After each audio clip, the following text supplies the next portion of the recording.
Hi friends, welcome to Madhu Telugu YouTube channel. Friends, ఇప్పుడు continue అవుతున్న story ఇంకా ఆల్మోస్ట్ ఎండ్కి వచ్చేసింది. సో నెక్స్ట్ కూడా ఇంకో స్టోరీ, కొత్త స్టోరీ నేను స్టార్ట్ చేయబోతున్నాను. సో దాన్ని కూడా ఈ స్టోరీ లాగానే వింటారని అనుకుంటున్నాను. సో ఎవరైనా మన ఛానల్ ఇంకా కొత్తగా చూస్తున్నట్లయితే వెంటనే మన ఛానల్ ని సబ్స్క్రైబ్ చేసుకుని పక్కనున్న బెల్ ఐకాన్ యాక్టివేట్ చేసుకోండి. సో ఇలా చేసుకుంటే మీకు నోటిఫికేషన్ వస్తుంది. సో మీరు వెంటనే చూసేయొచ్చు. మర్చిపోకుండా నా ఛానల్ ని సబ్స్క్రైబ్ చేసుకొని లైక్ చేసి అండ్ షేర్ చేయండి. సో ఇంకా లేట్ చేయకుండా వీడియోలోకి వెళ్ళిపోతాం. ఎంతో అమాయకంగా నీ ముందు మెడ వంచి తాళి కట్టించుకున్నానే. మొదటి రాత్రి దారుణంగా నా మనసు విరిచేసి ప్రియంవద దగ్గరకు పోయావు. నీకేమన్నా న్యాయంగా ఉందా అని అన్నాను. వద్దు, ఇంకేం చెప్పకు, బయటికి పో అని అరిచాడు. బయటికి నే పోకుండా ఉండాలనేగా పంజరంలో పెట్టి బంధించావు. ఆ పంజరం తలుపులు తీస్తారేమోనని హత్యలు కూడా చేయించావు. చివరికి ఏం జరిగింది? నా కడుపులో పడ్డ నీ బిడ్డను కూడా చంపించావు. అప్పుడు లేని నొప్పి ఇప్పుడు కలుగుతుందా? శారీరకంగా అబలనని తెలిసి రాక్షసంగా నన్ను హింసించావు. మానసికంగా నీ నోటికొచ్చిన బూతులు వాగి నన్ను అవమానించావు. చివరికి చంపాలనుకున్నావు. ఎందుకిలా చేసావో నాకిప్పుడు జవాబు కావాలి, చెప్పు అని అతని దవడలు పట్టి ఊపి కళ్ళు తెరిపిస్తూ అడిగాను. నాకు జవాబు కావాలి. అంత పైశాచికత్వం ఇంకొక జీవి మీద మీ ఇంటిల్లిపాది ఎందుకు చూపించారు? కేవలం అది మీ రక్తం పంచుకున్న బంధువు కాకపోవడం, వేరొక ఇంటి నుంచి వచ్చిన ఆడపిల్ల కావడమే కారణమా? అసలు సృష్టిలో అద్భుతమైనవి, అందమైనవి, మహోన్నతమైనవి ఎన్నో ఉండగా ఈ పైశాచికత్వం అనే భయంకరమైన మార్గం ఎంచుకోవడం ఎందుకు? దీనివల్ల మీ అందరూ సుఖపడ్డారా? నేను బాధలు పడడం, దుఃఖించడం మీకు ఆనందాన్నిస్తుందా? నాకు చాతబడి చేయించాలనుకుంది నీ తల్లి. నన్ను గల్ఫ్ కి అమ్మేయాలంది నీ చెల్లి. నువ్వు యాక్సిడెంట్ చేసి ఒకేసారి పైకి పంపాలనుకున్నావు.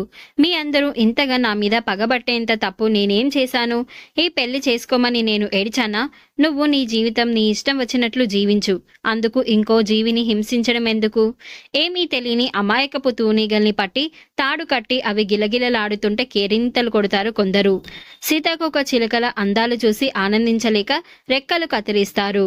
అటువంటి ఆనందాలు థ్రిల్ ఇవ్వడం మానేశాక పెళ్లిళ్ళు చేసుకొని నాలాంటి సుమతుల్ని తాడు కట్టి రెక్కలు కత్తిరించి హింసిస్తారు మీలాంటి శాడిస్టులు, అవునా అని అడిగాను. అతను కళ్ళు గట్టిగా మూసుకున్నాడు. కనుకొనల నుండి కన్నీళ్లు జారిపడుతున్నాయి. అవి నా మాటల వల్ల కలిగిన పశ్చాత్తాపం కాకపోవచ్చు, శారీరక బాధ వల్ల కావచ్చు. చాలా తప్పు చేశావు ఆనంద్. నీ పేరు ఆనంద్ అయినా అది నీ జీవితంలోకి సరైన అర్థంతో రాలేదు. చాలా తాత్కాలిక ఆనందాలు అనుభవించి ఉంటావు, కానీ నిజమైన నిశ్చితమైన ఆనందాన్ని పోగొట్టుకున్నావు. భర్తగా నాకు ఏనాడు రక్షణని, ఆనందాన్ని ఇవ్వలేదు. ఈ పసుపు దారం, అది నువ్వు కట్టేటప్పుడు పురోహితులు చదివిన మంత్రాలు, పెళ్లికొచ్చిన జనం మన మీద చల్లిన అక్షింతలు నన్ను నీతో శాశ్వతంగా ఉంచుతాయనుకున్నావా? నీ ఆటల్లో ఒక భాగంగా నన్ను పెళ్లాడవా?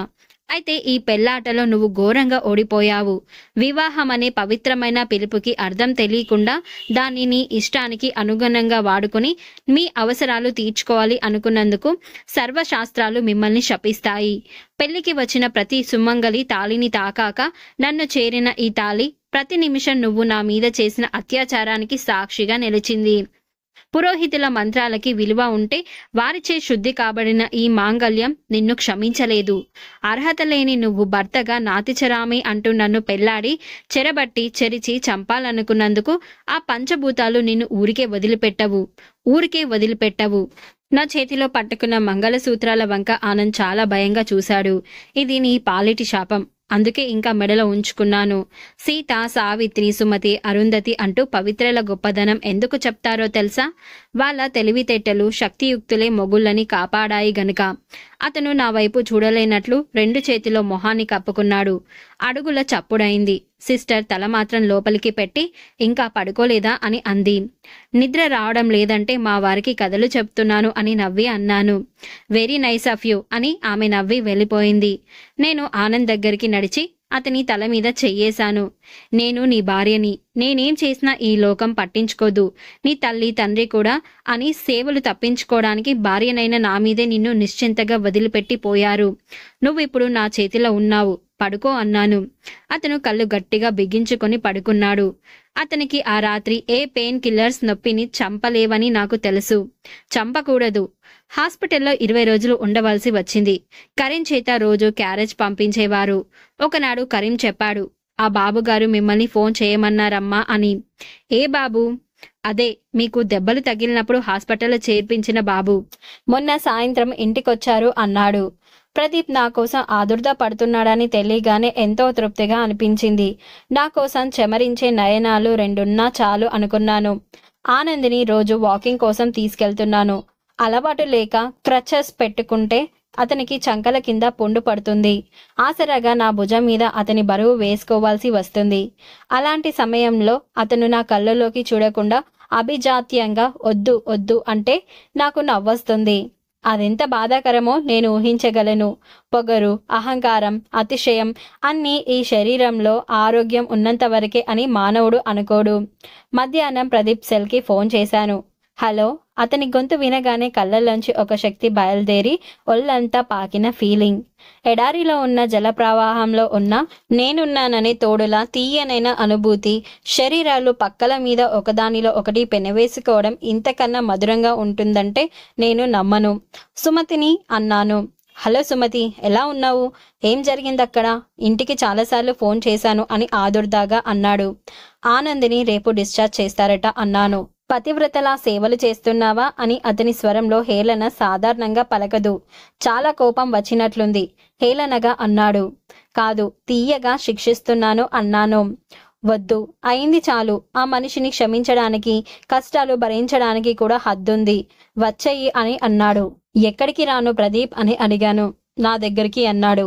ఏ హక్కుతో అని అడిగాను. అతను మాట్లాడలేదు. చెప్పలేరని నాకు తెలుసు అన్నాను.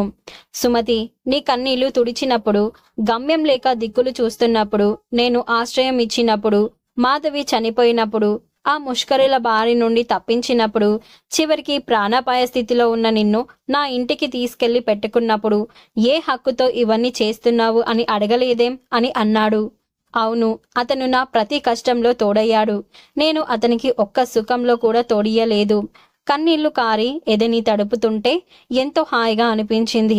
ఏ బంధంతో నీ దగ్గరకు రాను ప్రదీప్, నేను ఆనంద్ భార్యని అని అన్నాను. ఈ పెళ్లి అనే ఫార్మాలిటీ మీద నీకు ఇంకా నమ్మకం పోలేదా సుమతి అన్నాడు. ఇద్దరు రక్త సంబంధం లేని మనుషులు వేరువేరు చోట పుట్టి పెరిగి వచ్చే వాళ్ళకి ఏ బంధంతో అతికితే అది పవర్ఫుల్గా ఉంటుందో అని బాగా ఆలోచించి వివాహం అనే బంధాన్ని ఒకదాన్ని కనిపెట్టారు. దానికి ఈ దేశంలో ఎంతో విలువుంది ప్రదీప్. నాకు ప్రాణం మీదకి వచ్చి ఆపరేషన్ చేయాలన్నా నా భర్త అనేవాడు సంతకం చేయాలి. అతనికి ఏమైనా భార్య అనేది రావాలి. అందుకే ఈ హక్కుతో నేనీ రోజు ఇక్కడున్నాను. భార్యాభర్తల మధ్య హక్కులు, హద్దులు రెండూ ఉంటాయి. ఏవి తప్పించుకోలేం అని నా గొంతు ఆ మాటలంటున్నప్పుడు చిత్రంగా వణికింది. మనసు మాటేమిటి మరి? అది నువ్వు చెబుతున్న హద్దుల్ని పాటిస్తుందా అడిగాడు. నేను మౌనంగా నిలబడ్డాను.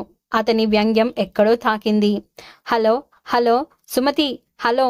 నేను ఫోన్ పెట్టేశాను. అతని ప్రశ్నకి నా దగ్గర జవాబు లేదు. నా ప్రశ్నకి జవాబు ఇవ్వడం అతనికి ఇష్టం ఉండదు. అతను ఈ వివాహ వ్యవస్థని నమ్మడు. మాధవిని అందుకే పోగొట్టుకున్నాడు. సుమతిని అందుకే పోగొట్టుకుంటాడు. తనది కాని వస్తువుని ఎలా ఉంచుకోగలడు? రైట్స్ అనేవి నాకొద్దు, నువ్వు కావాలి అనే పురుషుడిని ఎలా నమ్మాలి? వెళ్ళిన సమాజం ఏమంటుంది? నా రక్షణ, ఆనందం గురించి ఆలోచించకుండా తన ఆనందం తను చూసుకుని నన్ను యావజ్జీవితం బంధించాలనుకున్నాడు ఆనంద్. నన్ను ఆనందం అనే తాత్కాలిక భ్రమకి గురి చేసి తను సుఖపడాలనుకుంటాడు విరించి. నాకు రక్షణ, ఆనందం ఇస్తాను కానీ సామాజికమైన భద్రత గురించి అడగవద్దు అంటాడు ప్రదీప్.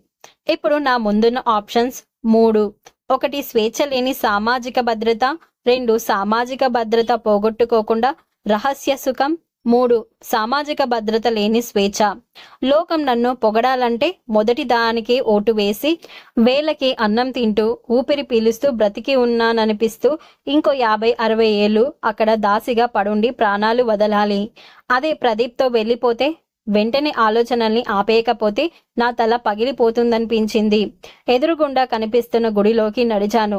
మరి ఆ తర్వాత ఏం జరిగిందో తెలుసుకోవాలి అంటే నెక్స్ట్ ఎపిసోడ్ వినాల్సిందే.